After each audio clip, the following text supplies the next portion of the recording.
Iran yaweka rehani ushiriki wake kombe la dunia 2026 nchini Marekani. Serikali ya Jamhuri ya Kiislamu ya Iran imetangaza kuwa uamuzi wa mwisho kuhusu ushiriki wa timu yao ya taifa katika michuano ya kombe la dunia mwaka 2026 nchini Marekani, Canada na Mexico hupo mikononi mwa mamlaka za juu za usalama nchini humo. Waziri wa michezo wa Iran, Ahmdan Donyamari, amebainisha kuwa nchi hiyo inaweza kuchukua hatua za kutoshiriki ikiwa mazingira ya usalama na kisiasa hayataimarika, kauli inayozua taharuki ikiwa imebaki miezi miwili tu kabla ya dimba hilo kuanza kuchezeka rasmi. Mvutano huo unakuja wakati maandalizi ya fainali hizo yakiwa yamepamba moto, huku Irani ikiwa miongoni mwa mataifa yaliyofuzu kuwakilisha bara la Asia.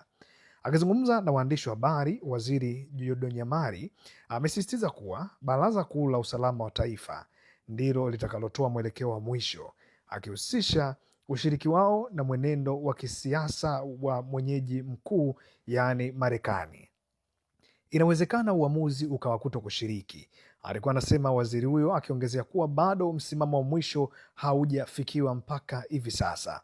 Licha ya mashaka hayo, mipango ya kiufundi kwa ajili ya timu ya taifa bado inaendelea, huku Wizara ya Michezo imetangaza kuwa kambi ya maandalizi imepangwa kufanyika katika wiki 3 ya mwezi Mei kwenye nchi jirani ambayo haikutajwa jina, ambapo itadumu kwa takriban wiki moja, huku masharti yaliyowekwa na Iran ni pamoja na uhakika wa usalama wa wachezaji wao na kukomeshwa kwa kile walichokiita vitendo vya uchokozi na hatari kutoka kwa upande wa Marekani.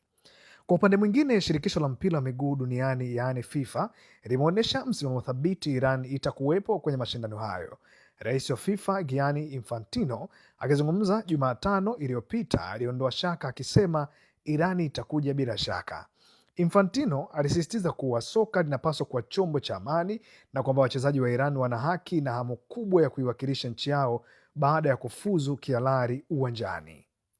Hali hii inaweka rehani ratiba ya FIFA ikiwa Iran itajiondoa dakika za mwisho, jambo ambalo linaweza kusababisha vikwazo vikali vya kimichezo kwa nchi hiyo.